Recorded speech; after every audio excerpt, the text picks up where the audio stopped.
Pues si quieres ver.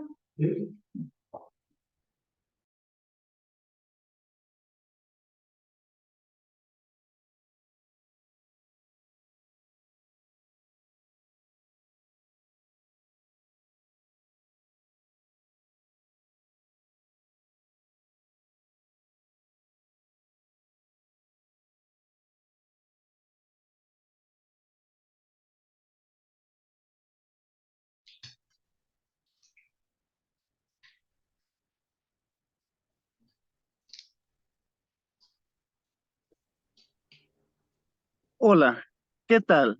Muy buenas tardes a todos los presentes, socios y colegas.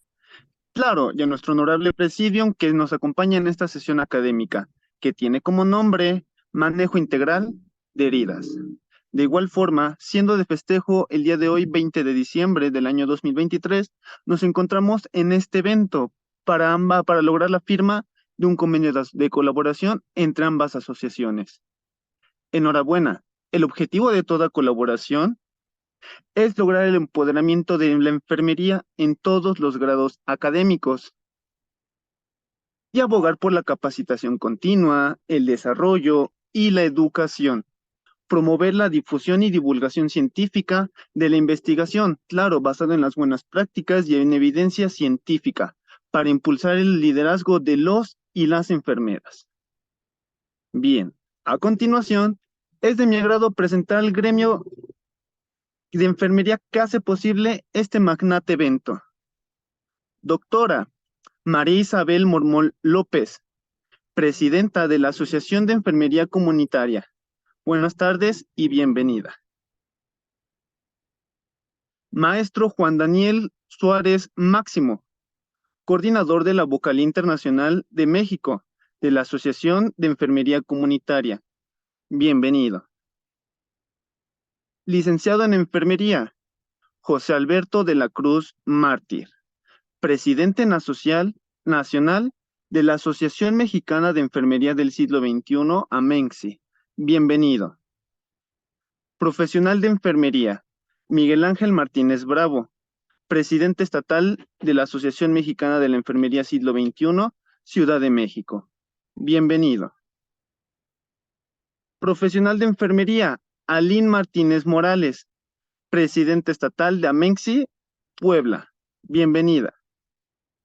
Licenciado en Enfermería, Carlos Manuel de la Cruz Mártir, presidente estatal de la Asociación Mexicana de la Enfermería Siglo XXI, sede Estado de México. Bienvenido. De igual forma, contamos como invitado que nos honra con su presencia en este evento al licenciado en Enfermería Francisco Jesús Ruiz Salas, presidente de la Asociación Mexicana de Profesionales de la Salud. Bienvenido. Es un gusto para mí poder coordinar este programa académico durante este evento, el cual daremos inicio en un breve momento. Para poder disfrutar de esta sesión, pedimos de su amable apoyo que nos apoyen en apagar los micrófonos. Para poder apreciar mejor la comunicación, puedan redactar sus dudas en el chat de la plataforma o en el grupo de WhatsApp. Darle lectura al ponente o bien encender su micrófono para aportar algún comentario de relevancia. Como siguiente número, daremos bienvenida a la semblanza de nuestro ponente del día de hoy, profesional en enfermería, Marco Antonio Hernández Zúñiga. Bienvenido. ¿Quién es él? ¿Cuál es toda su trayectoria que tiene, que él de verdad es muy amplia? Bien, él es enfermero general egresado por el CBT número 1, Refugio Esteves Reyes. Cuenta con el diplomado en ozonoterapia en el Instituto Técnico de Rehabilitación Física y Medicina Alternativa. Tiene un certificado en farmacología deportiva. Claro, también es fundador del consultorio médico MB, fundador de la agencia de enfermería MB, coordinador de proyectos de la Asociación Mexicana de Profesionales de Salud. Claro, también es miembro activo del Centro de Valencia Navarro para el Desarrollo Humano. Actualmente es estudiante del 7º semestre de la carrera de médico cirujano en la UAMEX. Como experiencia laboral, ya tiene una larga experiencia laboral. ¿En dónde ha laborado nuestro colega? Ha laborado como enfermero en el Hospital General Gustavo Vaz Prada del ISEM. Es enfermero en el Hospital General Nezahualcóyotl, La Perla. Operador de servicios integrales de anestesia ósea en Thomas Group. Bien. Muy buenas tardes, licenciado Marco Antonio Hernández Zúñiga. Un honor contar con su presencia el día de hoy. Bien, la plataforma es toda suya y si desea de agregar algo más para nuestros asistentes que nos acompañan el día de hoy, es el momento. Chicos, recuerden, todo en micrófono apagado y los dejamos a cargo del licenciado en enfermería Marco Antonio Hernández Zúñiga. Excelente tarde. ¿Qué tal? Muy buenas tardes, tengan todos ustedes. No sé si ya se escuche completamente mi audio. Sí, se escucha bien. Y se escucha. Perfecto. Primero que nada, pues agradecer a las personas que hacen esto posible, a la Asociación Mexicana de Enfermería Siglo XXI, también a la Asociación Mexicana de Profesionales de la Salud y también festejando el convenio que el día de hoy se presenta, pues vamos a hablar acerca del manejo integral de heridas. Si bien ya lo hemos mencionado, a lo largo de nuestra carrera profesional como enfermeros, nos damos a la tarea de no solamente revisar a nuestro paciente si la gota cae correctamente del suero o algo por el estilo, sino al paso del tiempo, nosotros nos hemos encargado, gracias a ustedes y gracias a todo el gremio de enfermería, nos hemos encargado de que la enfermería tenga un aspecto ya no empírico, sino también ya hablamos de un aspecto científico. Y aquí ya estamos hablando de la medicina basada en evidencias. Y ahora, anteriormente se veía o estaba establecido que quien hacía una curación de heridas en un ámbito hospitalario, en el caso de México, se tenía que realizar por un cirujano o en este caso por un médico. Actualmente, ¿a quién se le queda esa tarea cuando realmente a veces los médicos no tienen la iniciativa o la forma de cooperación para que puedan hacer una buena curación de heridas? ¿Alguien sabe a quién se le queda esta tarea?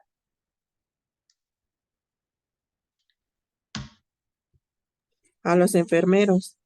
A enfermería, justamente. Entonces, nosotros ya no solamente tenemos que verificar si el paciente se encuentra en buenas condiciones, sino también tenemos que darle un tratamiento.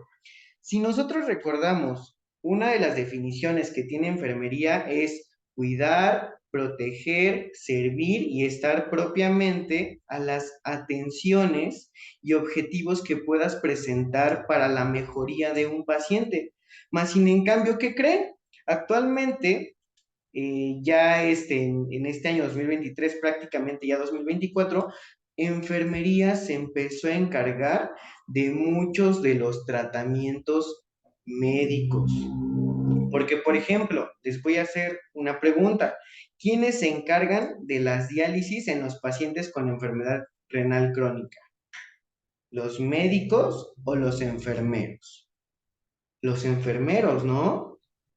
Sí, quizá te indican una solución al tantos por ciento, pero realmente quien la hace o quien se encarga del tratamiento, pues somos nosotros. Entonces, dicho esto, vamos a empezar ahora sí. Vamos a hablar rápidamente acerca de los antecedentes que tenemos acerca de la curación de heridas. Con anterioridad, o nuestros antepasados tenían provisto o pensaban también que la formación de pus era algo completamente normal en la curación de las heridas. Más sin en cambio, Ambrosio Paré empezó a considerar que si bien el exudado, sí, como lo dicen, es bueno para la precursora, para la curación de heridas, debe estar en un ambiente completamente limpio y debe estar también cubierto. ¿Por qué? Él veía la comparación. Si tenía un exudado que era probablemente por una infección a tener únicamente la herida húmeda, pues se decía que el exudado daba más complicaciones de lo que podía ayudar propiamente cuando una herida estaba húmeda, ¿no? Que era la diferencia. Entonces él dijo, no, pues ¿sabes qué?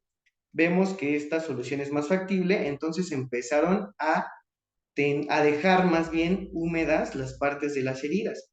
A lo largo de la historia, se han buscado muchísimos materiales en los cuales ayuden a mejorar este proceso de la curación de heridas, o en este caso el proceso de la cicatrización.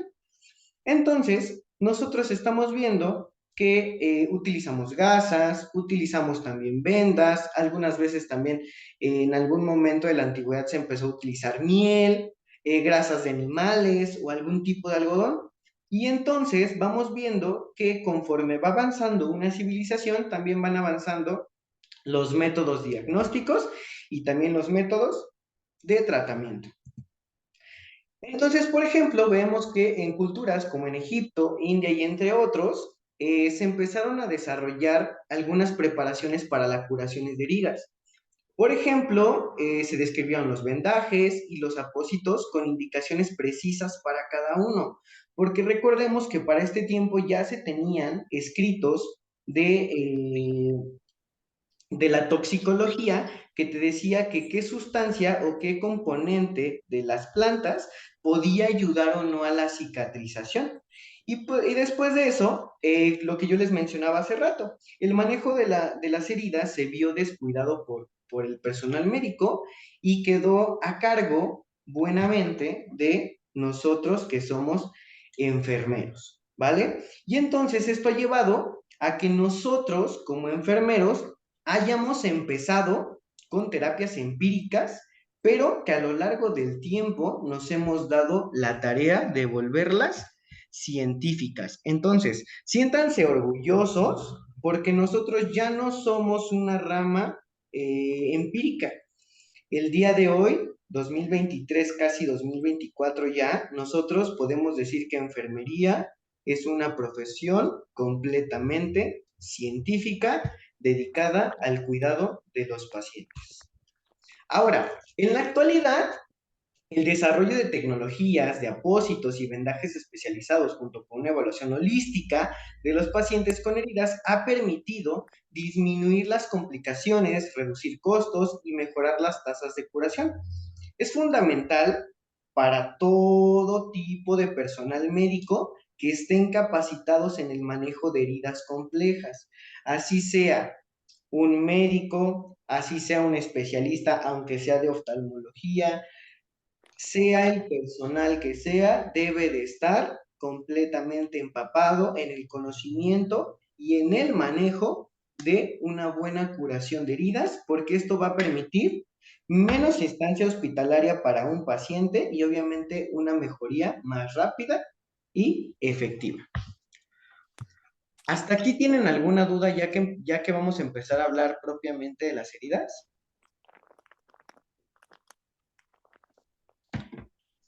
Todo bien, maestro. Ok, primero que nada, ¿qué es una herida? Si nosotros recordamos la definición de, por ejemplo, ¿qué es una fractura?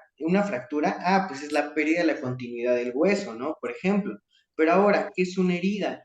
Una herida es una lesión o una ruptura en la integridad de los tejidos del cuerpo. Ojo, antes decíamos que una herida era la pérdida de la continuidad de la piel. No es cierto. Es cierto parcialmente, pero no completamente, porque la piel es un tipo de tejido, más sin en cambio una herida se puede presentar en muchísimos tejidos del cuerpo, si no es que en absolutamente todos, ¿vale? Entonces, ya decíamos que puede ser en la piel, los músculos, algunos órganos o algunas otras estructuras, ¿vale? Entonces, ahora sí vamos a ver la clasificación. Los vamos a clasificar de 4 formas muy importantes. Una, por naturaleza de la lesión. 2, por profundidad. 3, por la temporalidad. Y por el grado de contaminación. ¿Vale? Entonces vamos a ver cada una de ellas. Déjenme ver si un poquito esto. Ok. Entonces, primero hablamos de una incisión. Esta puede ser una herida por alguna cirugía o por algún punzocortante, ¿vale? Después tenemos una herida por cizallamiento, que esta es por una fricción de fuerzas en sentidos opuestos, ¿vale? Esta es una, por ejemplo, que se puede ir ocasionando cuando roza el cuerpo con alguna sábana de forma crónica y ahí se puede formar una herida por cizallamiento. Después tenemos una contusión, también podemos tener quemaduras, que esa obviamente pues ya es por agentes tanto físicos como químicos, y ahí viene algo muy importante, que es la ulceración, como la pérdida de la continuidad del tejido relacionado con patologías internas, ¿vale? Y aquí, por ejemplo, ¿cuál es el padecimiento que nos puede generar una úlcera en la parte del talón del pie, ¿no? Por ejemplo, ¿qué padecimiento?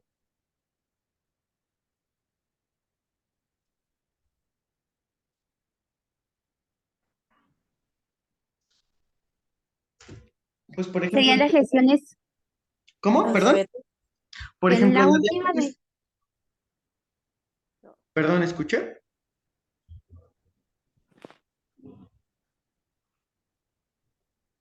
La diabetes. Buena tarde, maestro. Buenas tardes. Ajá, yo escucho, ¿eh? Ok, En las ulceras por este, presión, Las úlceras por presión. Ajá. ¿Quién más? sí, eso mismo iba a decir, maestro, las úlceras, o las lesiones por presión. Ok, perfecto. Y por último, también tenemos la de generada por mordeduras, por algún animal o incluso por humanos, ¿vale?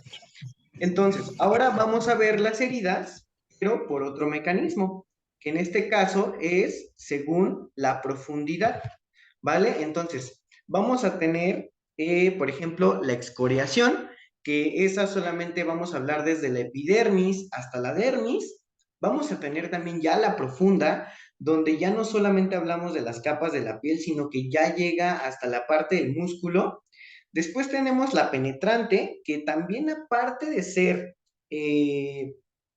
la parte de la piel, ya llega hacia otros tejidos más importantes que incluso ya abarcan una red de músculos, ¿no? Por ejemplo, ahora decimos también que la superficial, que es de epidermis hasta la hipodermis, que realmente no tiene mayor relevancia clínica. ¿Por qué? Porque se cura prácticamente sola con los mecanismos de defensa. También tenemos la perforante, que va desde la epidermis hasta una víscera. Por ejemplo, ahí cuando tenemos un proyectil por arma de fuego, que ahí incluso atraviesa todas las barreras, desde piel, tejido celular subcutáneo, fascia, aponeurosis, la parte del músculo, el peritoneo y pues demás, ¿no? Ya nos vamos hasta las partes de las vísceras. Y por último, tenemos la parte del empalamiento, ¿vale? Que es cuando ya tenemos completamente el objeto incisivo, punzocortante, que permanece atrapado en el cuerpo. Por ejemplo, cuando una persona que se dedica a la construcción cae y cae sobre una varilla y esa varilla se queda suspendida en la parte del cuerpo y pues obviamente no se puede retirar de manera inmediata, ¿no? Entonces ahí ya estamos haciendo una herida por empalamiento y se tiene que llevar prácticamente a urgencias, ¿vale? Ok.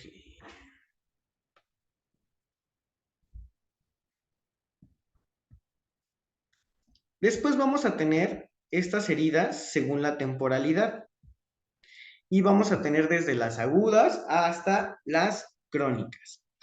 Ahora, las tipo agudas van a tener un mecanismo en el cual se dio menor a 6 horas de evolución y que son potencialmente estériles.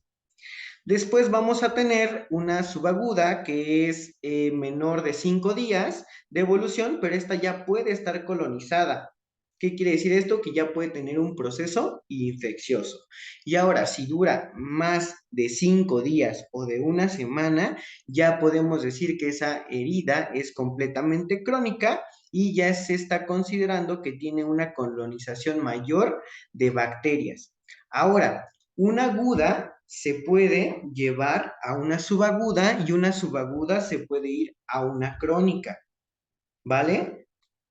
Muy seguramente, en el 100% de los casos, una crónica, antes de ser crónica, siempre fue aguda. No nos podemos pasar de la A hasta la Z. Tenemos que irnos paso por paso. Ahora, ¿qué creen que pase cuando una herida, por más que ya le pusieron apósitos, por más que ya le pusieron una terapia back, por más que ya le hicieron lo que hicieron y no cierra y no cierra y no cierra y vuelve a haber tejido y vuelve a haber tejido, ¿a qué creen que se deba o qué creen que puede estar pasando con esa herida?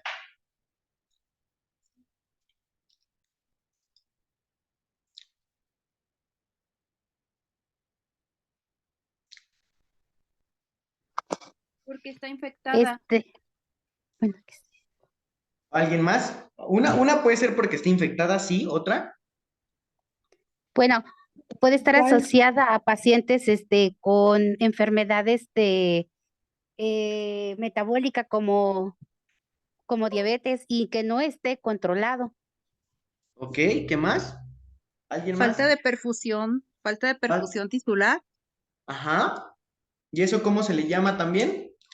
Lo podemos denominar como isquemia, que es la falta de oxígeno, y la otra que es hipoxia, que es la falta de oxígeno, e isquemia, que es la falta de irrigación, sanguínea, ¿vale? Entonces, sí se puede ver también a que sea una falta de oxígeno y también que sea una falta de irrigación, pero si a partir de eso sigue sin poderse curar, nosotros podríamos estar hablando que ahora ya no es un proceso como tal de una herida, sino ya es un proceso como tal de una neoplasia, ¿vale? Recordemos, todo tejido que ya se volvió crónico y nada más no cede y en vez de ceder aumenta ese tejido o se vuelve más grande o incluso tiene mayor lugar de abarque, ya lo podemos empezar a considerar que puede ser una neoplasia, ¿vale?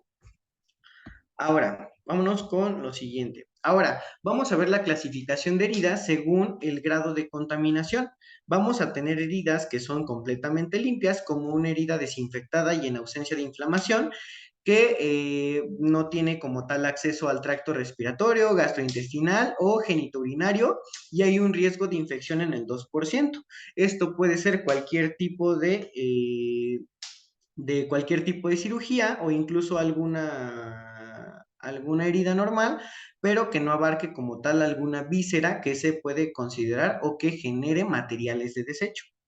Ahora, vamos a tener el grado 2, que es la limpia contaminada, que es una herida desinfectada y en ausencia de inflamación, invasión controlada en el tracto respiratorio gastrointestinal o genitourinario, y aquí vamos a empezar a tener un riesgo de infección desde un 5 hasta un 10%.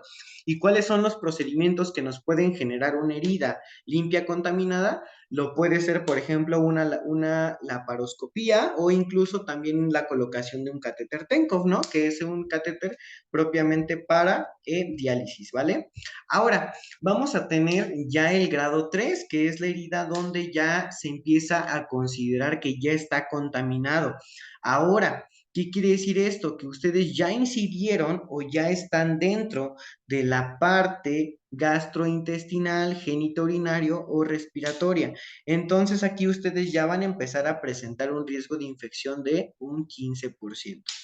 Y por último, vamos a tener ya el último grado, que es el grado 4, donde ya se considera infectado, donde posiblemente ya hay una desvitalización del tejido gastrointestinal, genitourinario o respiratorio, y ahí vamos a empezar a contar con una infección que pueda ser probablemente de un 30%, ¿vale?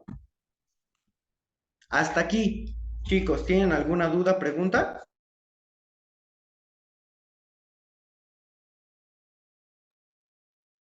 No, profesor.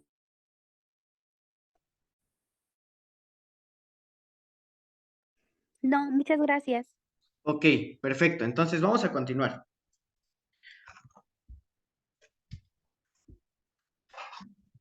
Ahora, si bien todas las heridas se forman de una forma, valga la redundancia, por algún objeto o algo por el estilo, se tiene que llevar en todas un proceso de cicatrización. Ahora, ¿alguien me puede recordar las partes de la piel o las capas de la piel más bien?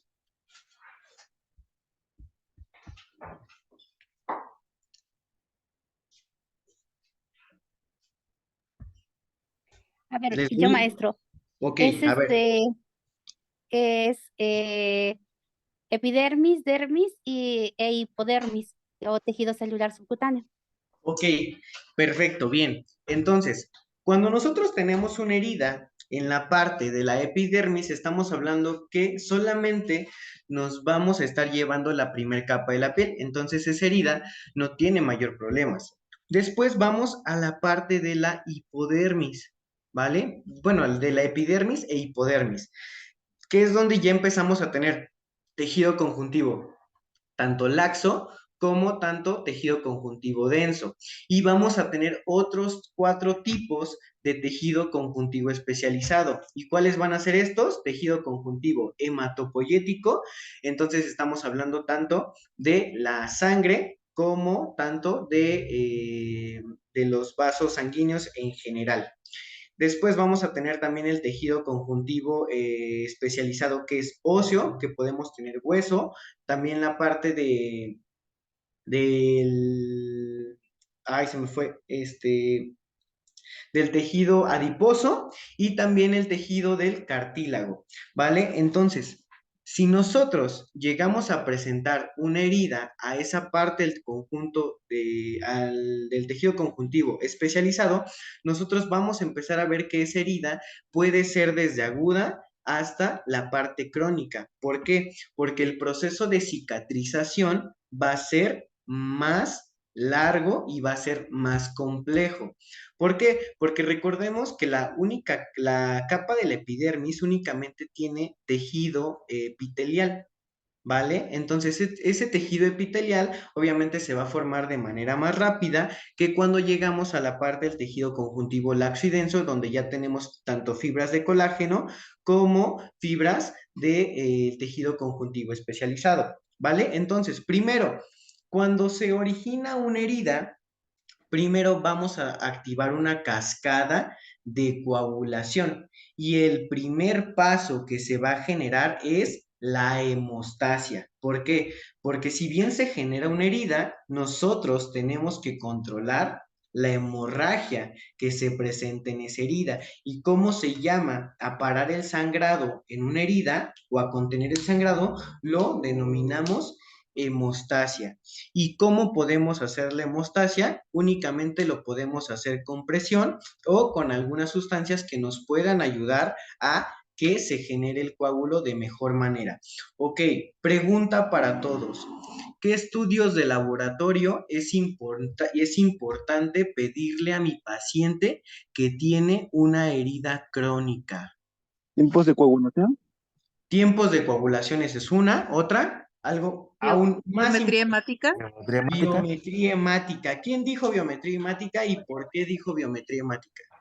Yo quizás para ver el nivel de leucos, a ver si hay un proceso de leucocitosis o algún problema pues de inmunidad, que estén bajas sus defensas, no sé. ¿Ok? ¿Algo más? ¿Algo más que pueda ayudar al proceso de la coagulación? La La hemoglobina. La hemoglobina, perdón. hemoglobina, ¿qué más?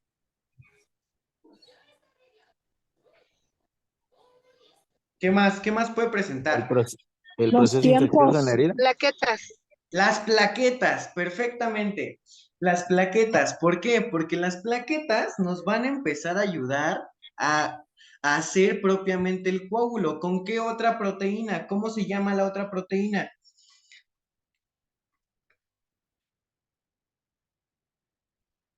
Fibrinógeno. La fibrina, con el fibrinógeno, justamente. Entonces, primero, qué va a pasar? Primero vamos a ver que el vaso se va a tapar. Y ese tamponamiento va a funcionar en ¿cuántas etapas? Va a funcionar en 3.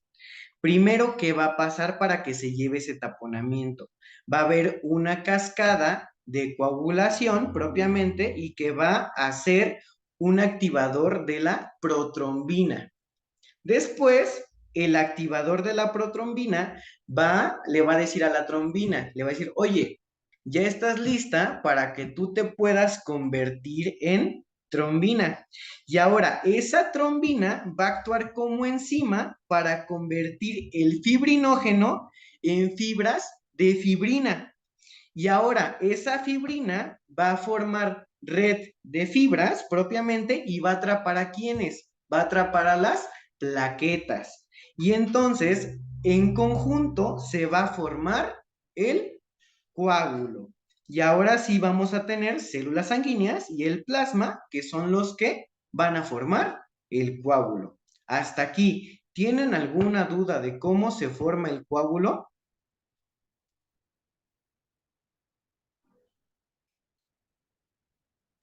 No, profesor. Entonces, vamos a repasarlo otra vez.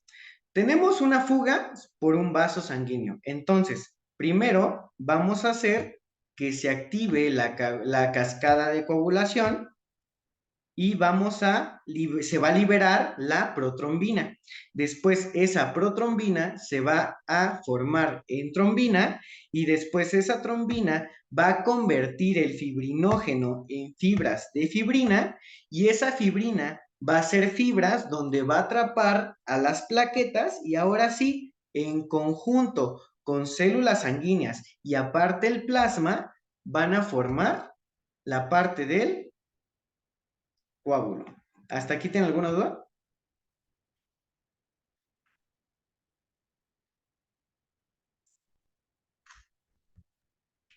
Bueno, No, entonces profe. No, maestro, todo bien.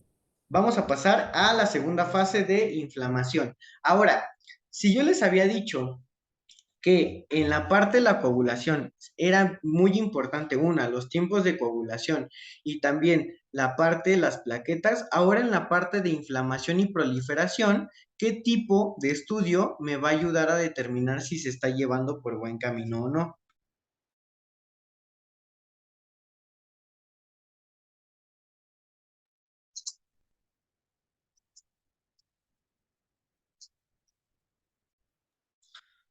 Pues vamos a seguir con la misma biometría hemática y vamos a ver ahora sí, como ya bien decíamos, si hay un proceso infeccioso inflamatorio y cómo lo vamos a checar con los leucocitos, ¿vale? ¿Hasta aquí tienen alguna duda?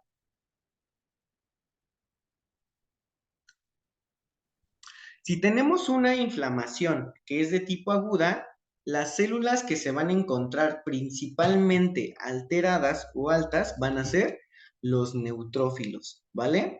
Después, ahora, ya que pasamos la etapa de la inflamación, vamos a tener la etapa de proliferación, que ahí es donde propiamente se va a llevar a cabo ya la reparación. ¿Por qué? Porque van a llegar células de reparación y obviamente pues van a empezar el proceso de proliferación. Y por último, vamos a tener la etapa de remodelación o maduración. ¿Vale? Entonces, vamos a ver. La fase de respuesta vascular o de coagulación o la primera fase se va a llevar dentro de las 24 horas.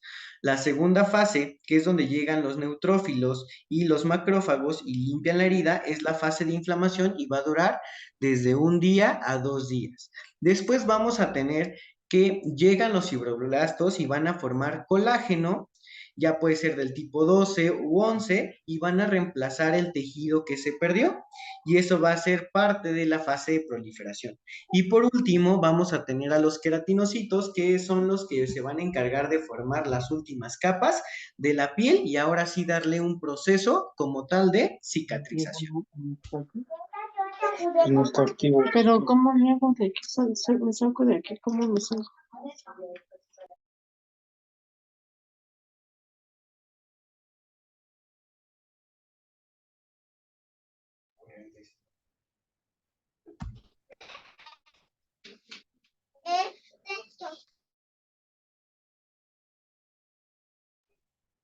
Ahora, vamos a ver que en todas las en todas las heridas, perdón, vamos a tener diferentes tipos de tejido. Y aquí les pongo imágenes de cada uno de ellos.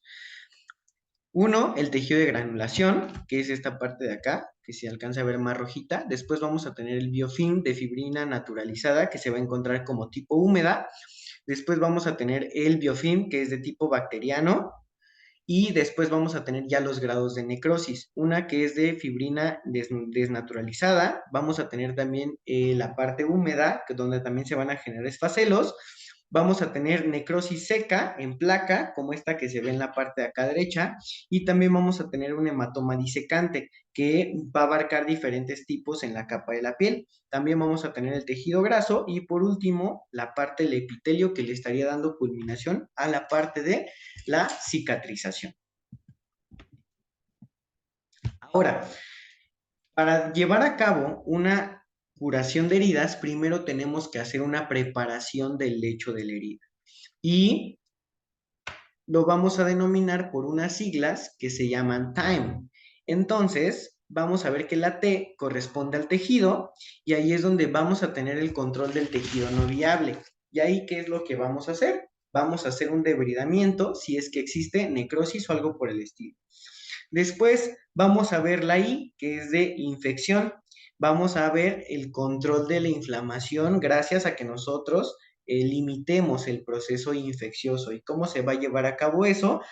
Haciendo que el paciente tenga buena oxigenación para que el oxígeno llegue correctamente a todos los tejidos, también que no tenga tantos problemas de circulación, porque algunos también llegan a tener anticoagulantes en sus tratamientos o algo por el estilo, o también tienen enfermedades de los vasos. Y también vamos a ver que ese paciente, todo paciente que tenga curación de heridas o que se le indique una curación de heridas debe de estar en tratamiento amplio con antibióticos. Me ha pasado, y se los cuento por experiencia propia, que le quieren hacer curación de heridas y ya llevan un mes con curación de heridas, pero sigue oliendo muy feo.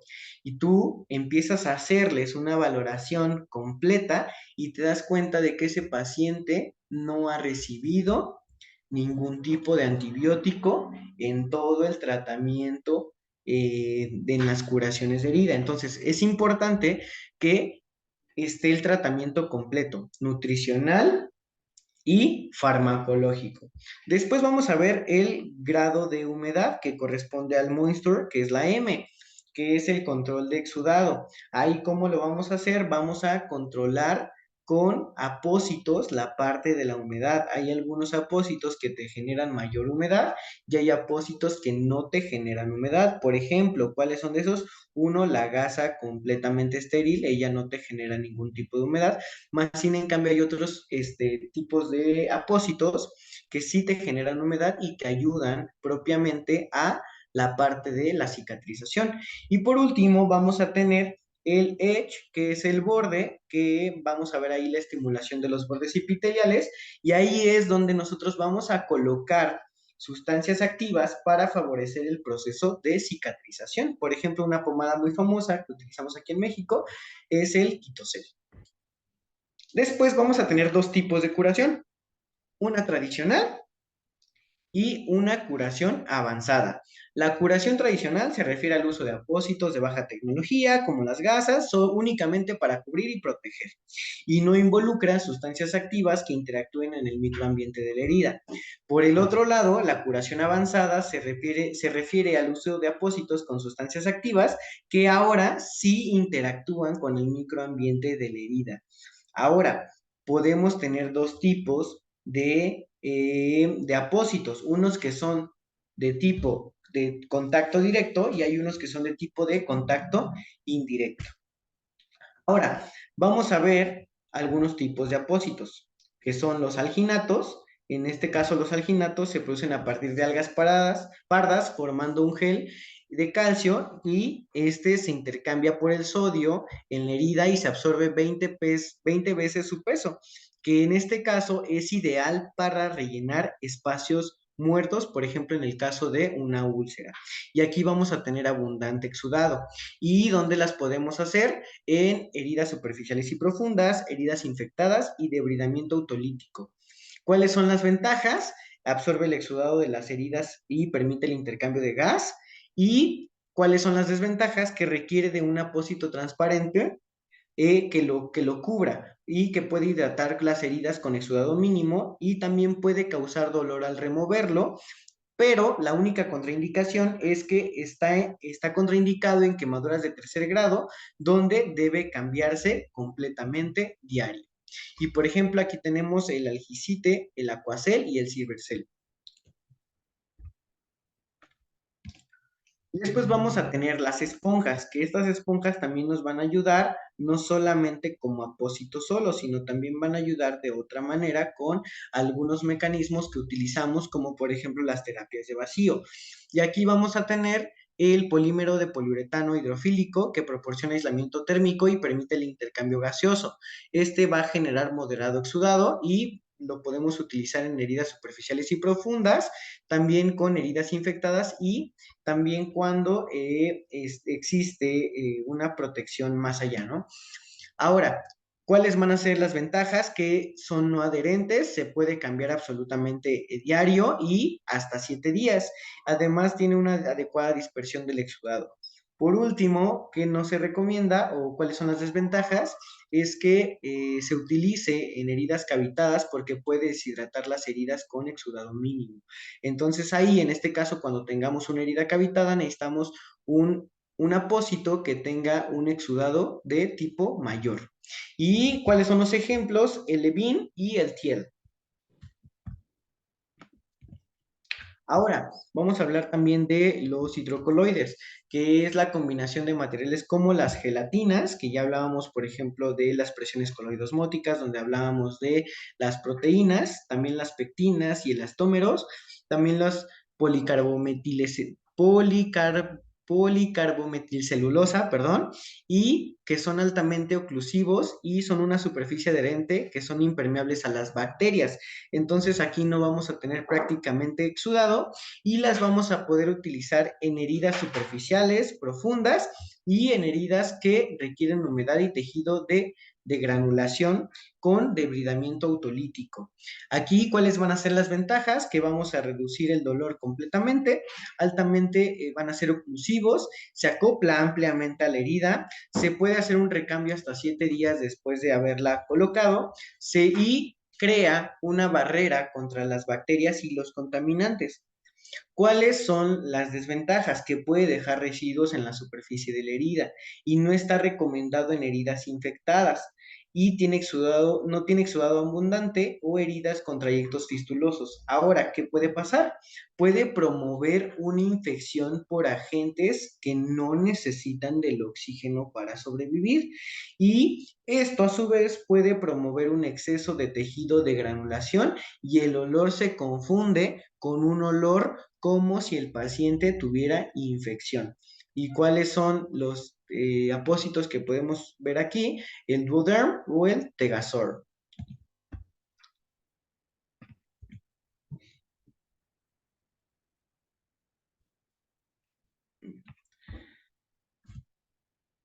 Okay. Ahora, vamos a hablar acerca de la curación avanzada de heridas. Primero, ¿alguien me puede recordar los principios de asepsia y antisepsia para generar una curación de heridas tradicional? De adentro hacia afuera, de arriba hacia abajo, de la... ¿Ah? ¿Alguien más que pueda complementar? Del centro a la periferia.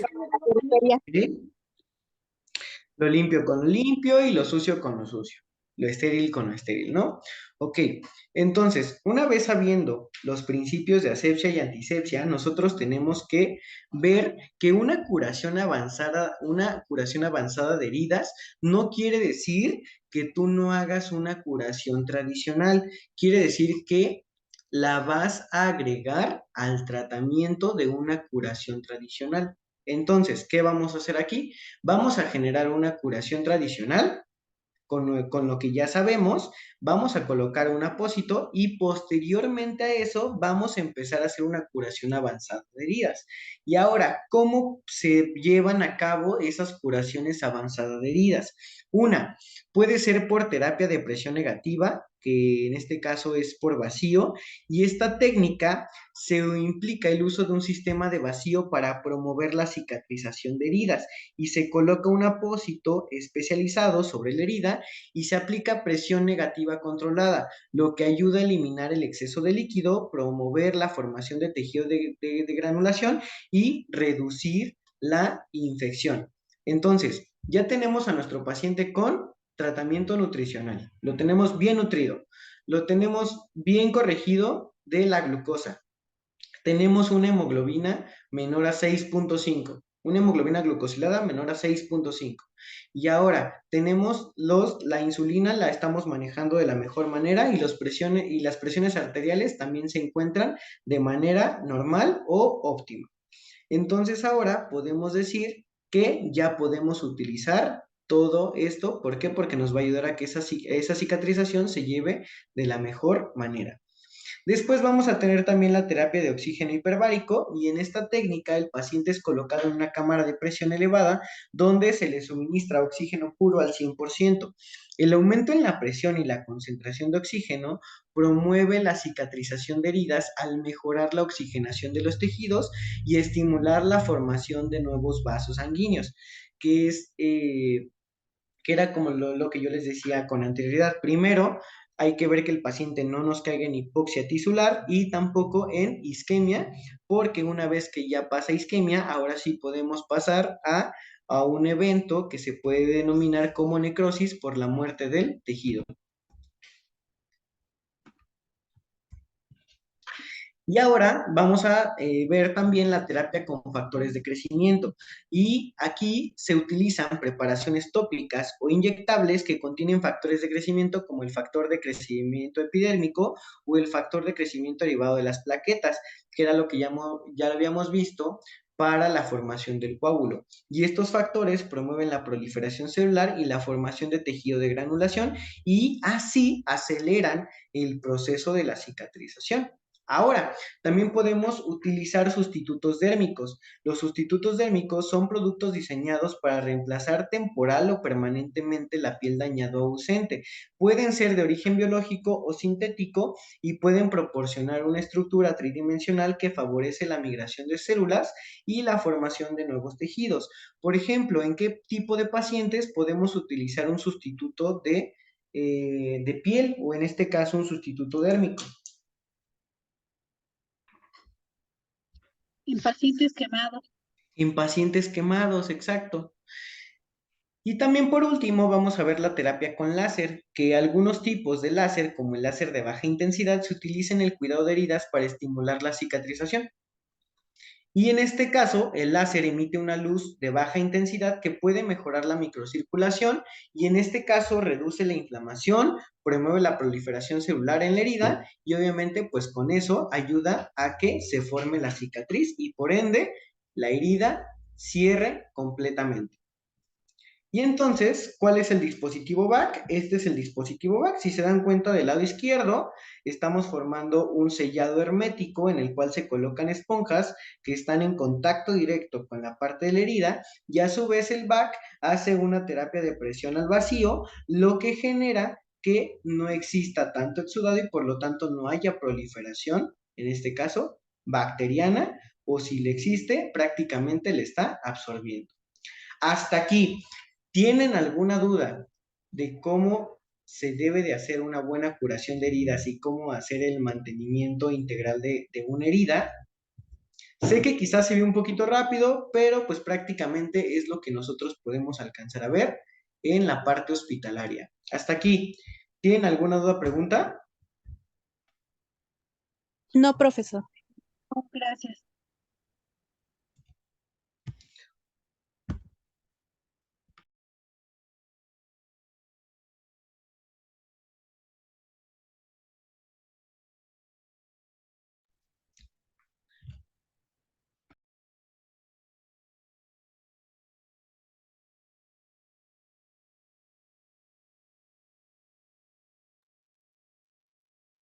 Hola, buenas tardes. ¿Ya se me escucha? Disculpen. Sí, claro, se escucha perfecto. Perfectísimo. Muchísimas gracias, licenciado. Fue muy satisfactoria y muy enriquecedora y fructífera la ponencia del día de hoy. De hecho, por aquí tenemos unas preguntas. Nos preguntan por el chat del grupo si es que puede repetir las etapas de la cicatrización.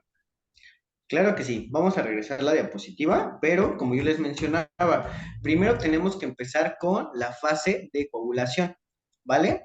La fase de coagulación o también denominada hemostasia se va a llevar dentro de las primeras 24 horas, ¿vale?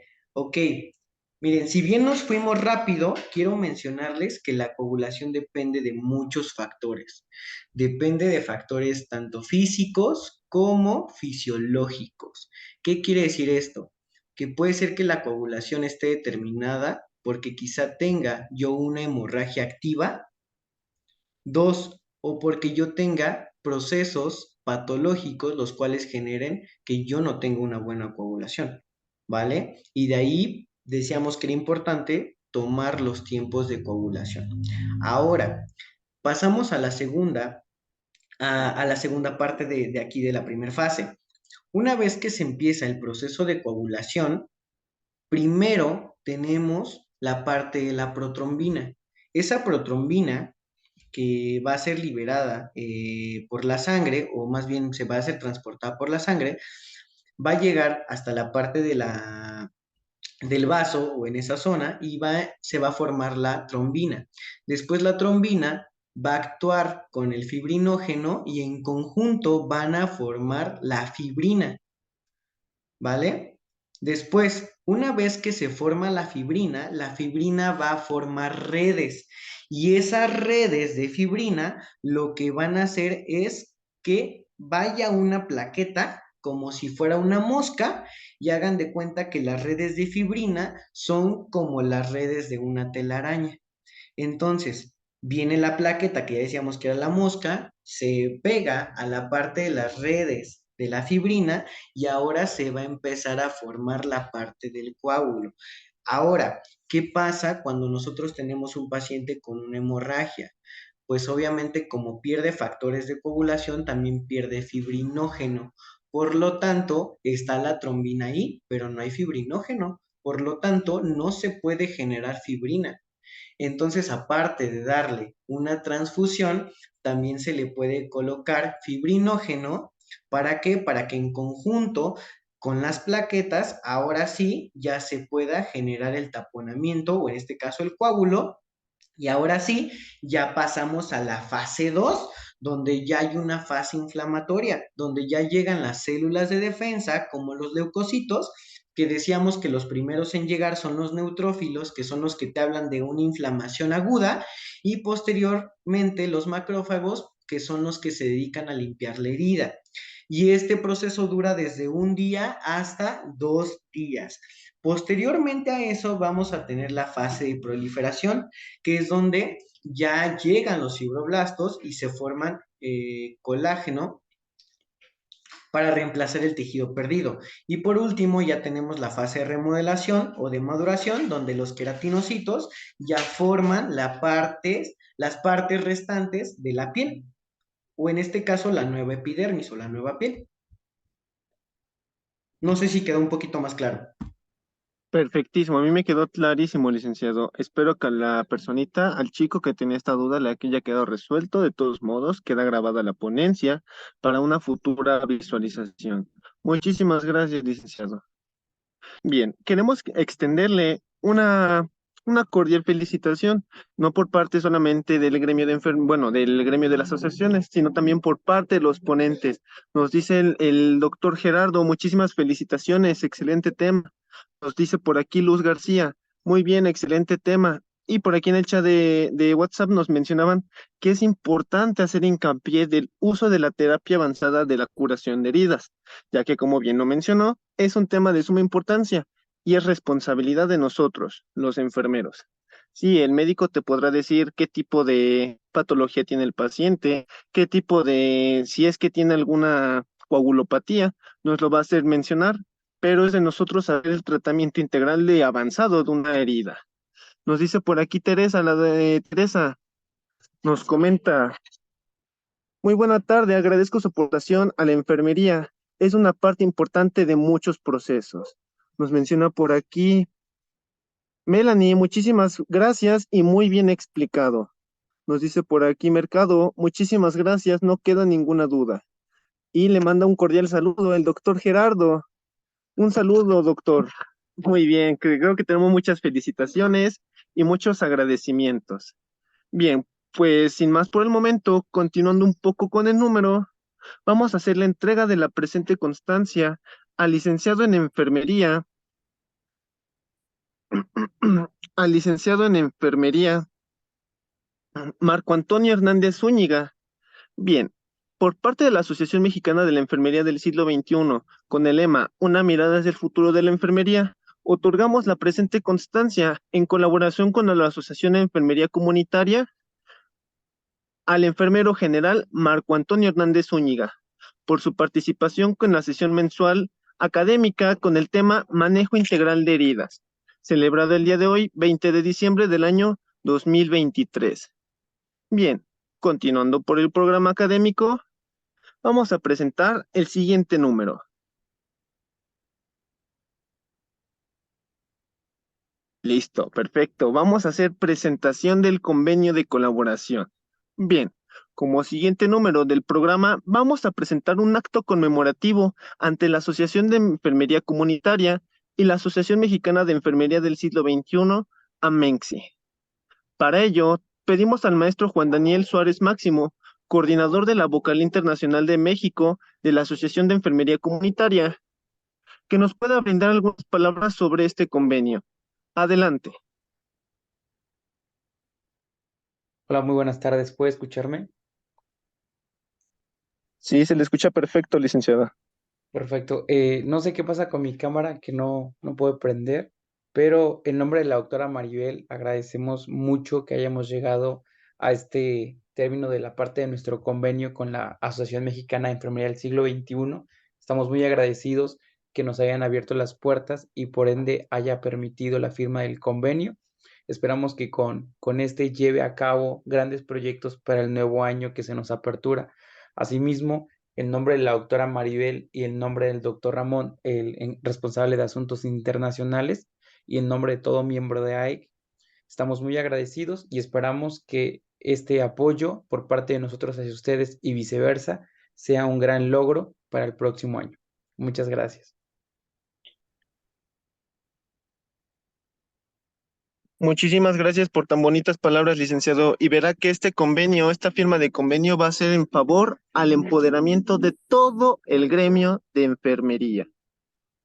Bien, con el siguiente número, le otorgo la palabra al licenciado en enfermería José Alberto de la Cruz Mártir, quien es presidente nacional de la Asociación Mexicana de la Enfermería Siglo XXI, Amenxi por sus siglas. Adelante, licenciado.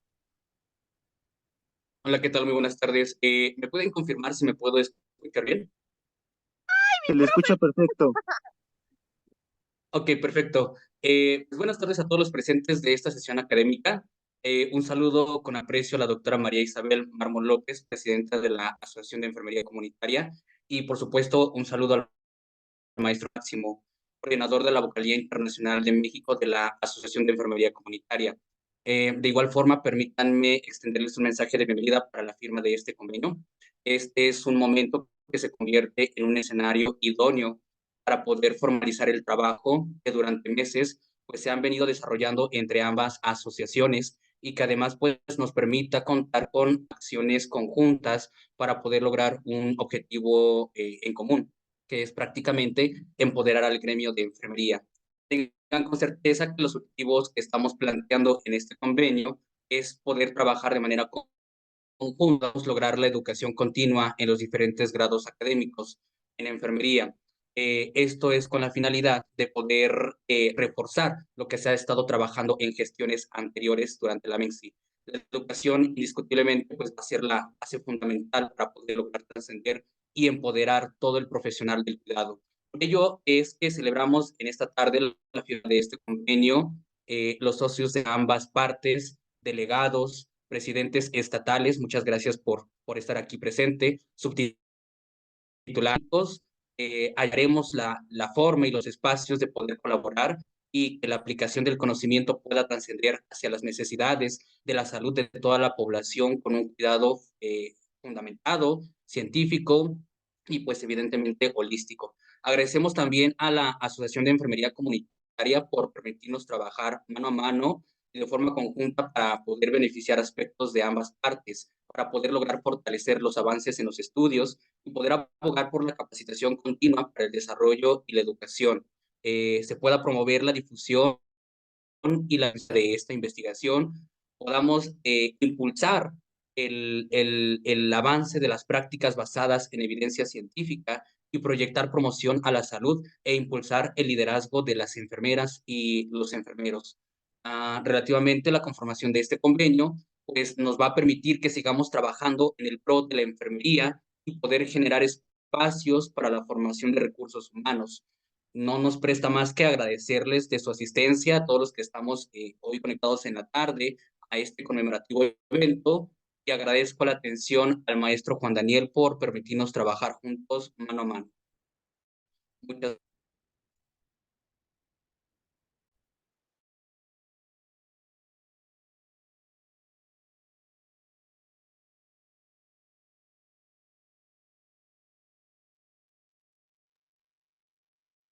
Maestro, Bien. al igual si gusta, podemos darle lectura a lo que es el convenio.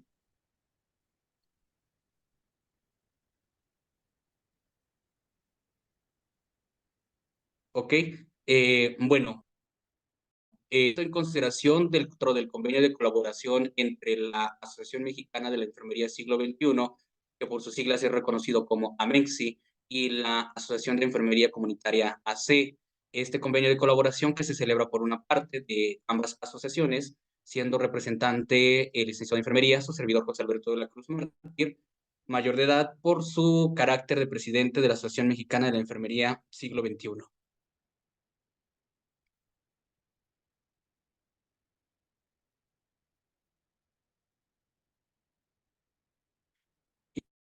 Y bueno, la doctora Isabel Mármol López, mayor de edad, actuando en nombre y representación de la Asociación de Enfermería Comunitaria, en adelante se denomina como AS.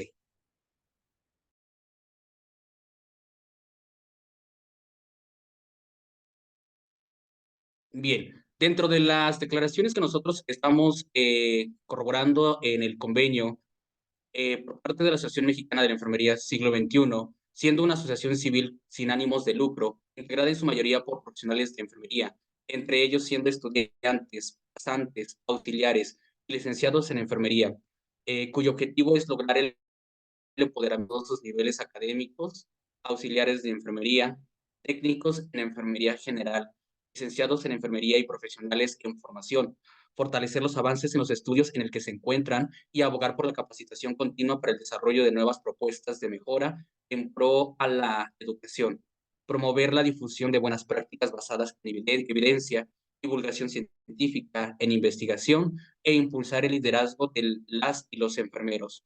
Lo anterior bajo el lema institución mirada hacia el futuro de la enfermería. La MEXI se encuentra debidamente constituida bajo las leyes de los Estados Unidos mexicanos, constituida con fecha el 15 de diciembre de 2021 con número 221.875, que cuenta con el reconocimiento de idoneidad del número FCP 121.009-8P3-0012, expedida por la Secretaría del Trabajo y Prevención Social y con registro para poder evaluar profesionales con competencias en el RENAP ante la red Conocer.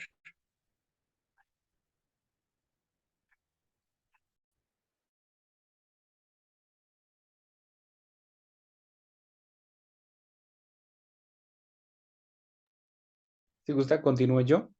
Por parte de la Asociación de Enfermería Comunitaria, que es la sociedad científica Asociación de Enfermería Comunitaria con la parte de nuestro registro, fue constituida el 13 de julio de 1994 con nuestro número 135633, la parte del Registro Nacional de Asociaciones y registrada por conceptos contenidos con sus estatutos y por la ley con código 191 de 1964, del 24 de diciembre de las asociaciones, se acoge y se dispone por nuestra ley orgánica y a su vez generamos la parte de nuestro artículo 22 de la Constitución de la República Española, ya que está registrada en aquel país.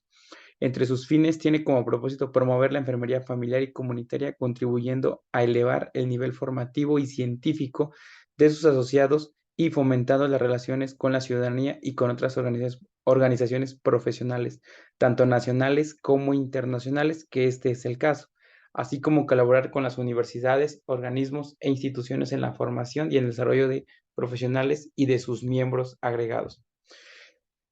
Tiene personalidad jurídica propia y capacidad plena de nombrar como administrar y disponer de sus bienes y cumplir con los fines que se propone, careciendo de su ánimo de lucro bajo el principio de no retribución de puestos directivos y o representativos y con vocación con ser reconocida como de los intereses sociales y sanitarios por las autoridades y de utilidad pública. Es por ello que las resoluciones acordadas a través de las personas que se designen para ello tendrán el carácter definitivas, leído que fue el presente instrumento y enterados por parte de su contenido y alcance legal de conformidad y para la debida constancia y de firma por parte de la Asociación Mexicana de Enfermería del Siglo XXI, AMEC 21, el licenciado José Alberto de la Cruz Mártir, presidente actual, y a su vez por parte de AIC, de la Asociación de Enfermería Comunitaria, la doctora Maribel Isabel Mármol López. Y con esto damos por concluido la sesión y la presentación del convenio de ambas partes. Asimismo, les informamos que en la parte de nuestro chat se encuentra el registro para la parte de la elaboración de su constancia. No queda más que agradecer al maestro Alberto por la colaboración y por el apoyo en este tiempo que se llevó a cabo. Fue un poco tardado, pero se logró. Esperamos que el próximo año nos lleve trabajos en conjunto. Un fuerte abrazo y de mi parte sería todo. De igual forma, maestro, muchísimas gracias por facilitar el apoyo para poder colaborar mano a mano y que el 2024 sea muy fructífero para ambas asociaciones. Esperemos que este convenio firmado y colaborado pues, pueda generar múltiples acciones en pro para el gremio de enfermería. Enhorabuena y muchísimas gracias a todos los asistentes. Muchísimas gracias, que tengan una excelente tarde.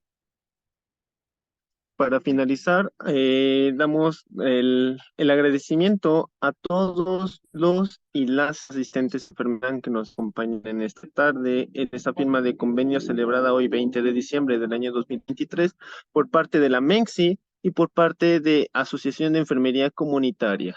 Agradeciendo a todos los presentes de ambas asociaciones que tengan una excelente tarde. Hasta luego. Gracias, maestro. Hasta luego. Bonita tarde.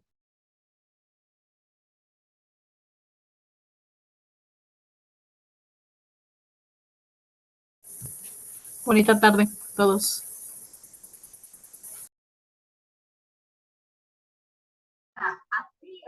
Hola, yo Beltrán, colombiana. Yo tenía muchas deudas.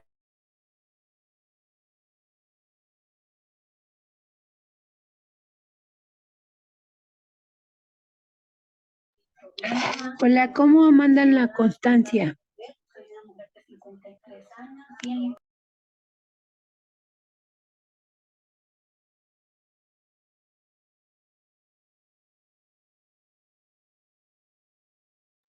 A través del registro y el correo que ustedes colocan es como se manda una copia de la constancia.